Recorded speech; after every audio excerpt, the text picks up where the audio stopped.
ene ma munyina kwa aba de moba fikese mu ye menhie fikese mu baby me gina ebujawe Yero Santa Hene Krobia Refa Santa Kotoko Hene otumfo se tutu otoso mienu ato enkrade ya maye butuprun hie mu a enne na Santa Mai one na brempo nyine eba be hie mu yenso ye ho se yesom nananom ne yesom Santa Mai ne yesom Ghana nteno yenso ya baby ya fade no eno ha yetuntum adwuma da bia no afade ne yetuntum eno nti ne se ohum afade ya mesese bi hu tuntum ti ne ye ba be abetie ede na se bi Yero Santa Hene e wode ma na Santa Mai nti a wafre butupru mu no amamre ne nti no na amame so masesa me ho nti ye ka ye ho na de beto fom bia no so ye mfamrem na nanom nyina atena se a ye twen Yero Santa Hene sese bi so nse bi nya de obepie na anim onyam mu na betena se na anim onyam mu na afen so do wode ma na Santa Mai no so wode ato ye anim medin e de mame fu nti ka ye ho de beto fom bia no so ye de bebrem and producer de ba akopa odo sewa anima apaw ka ye ho na ye fa de beto fom bia fa meso mu ye benu abe odua bode edua pemene adana ye chanwa me de ye dua ni di kokko sante no yonko no wona akonko de ne kumini pedi okonko no asa na wuja atire Santa Mai o setu wona tete buwan koma tameti ankoma wona hwima konfo aye kom wuhwimi ji ni nsam dawuro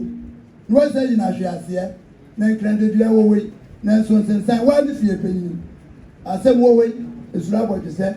na so abodise wowe ebetu ani ntoni se bi egu na maninya ena ntankase ne de biache na asem no kura de Santa Mai de yemfa mfiri sasa bonsam so ye nche ne bagwa pene se ne oba de nyankopon obo suro bo asase abowo o se adwene papa na susu papa se bi woni mtirim fita asem nra ti amwonku wona ato afna bo benkete tie ma na twa abreta na de sika sika afa nipa ko mo na to kana na wo sunsuma kwa woni wakoji ahene wo setu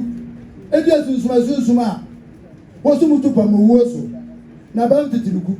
suma ntitirigu wo sumbu abedura wona santini di achini a wutiri ira Santa Mai ne kwanso abra fonkuto ena twa faja wanim twa faja sika dwa anim edi mensem ma sa de ya woni enti wutuwei upiri wutirim no abra fo yenkumi nipa anayi twa obi achi nwoma ne mfa nkyere no se be kontonkura we se kan fi suro ba ye ada mansa nyina kom abra chekere fo no ene wabra fo o kan frafra ni konso bema kidase hene na go fu ma kidase ma desa betu nanim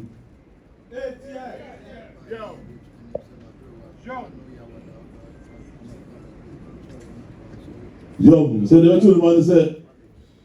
na Santa Mai kotoko nya brewa ya wada no na no dodo ne de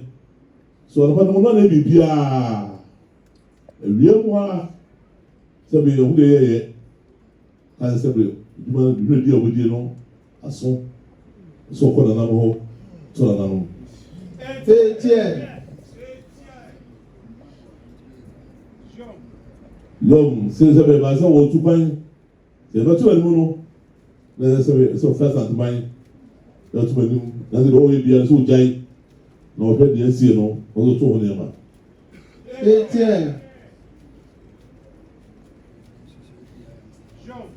se de sie no Santa Mai nyina de se emfi omotuni na fi ko bi se wampim so ka kwa na mo nchen no ane ba na mo ko to so mensa ko dia no to so mensa na so no sebe na imu a o de na no matina kama bokmo wo se buta dia to tibende ai be bi na raso so aka so ko na mo nchen ya yewura to bi a no na no nyina so ati mo si se bi a no na no nyina so ati tie botu twen botu twen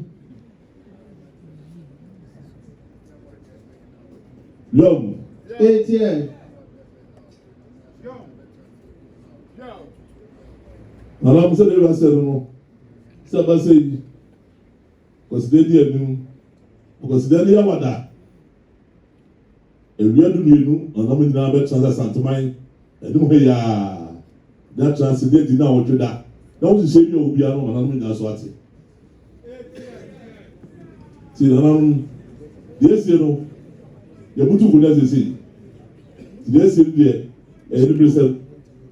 a heavy bristle, a heavy bristle, so we will say.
Mesobu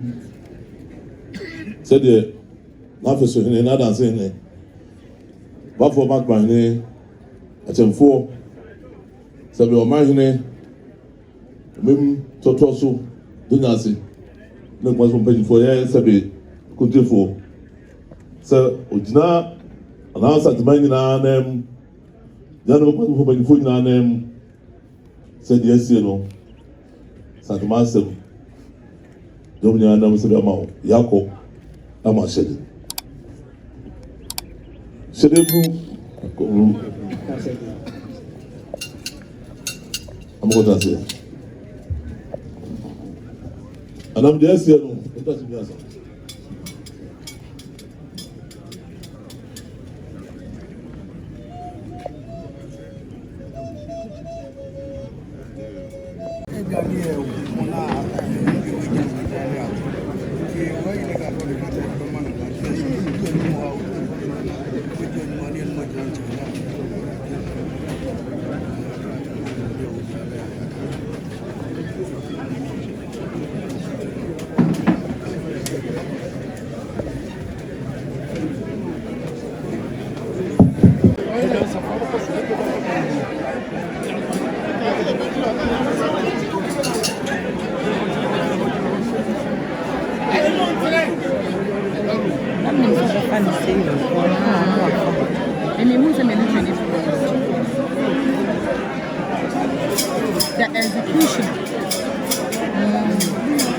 The executioner.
Hey,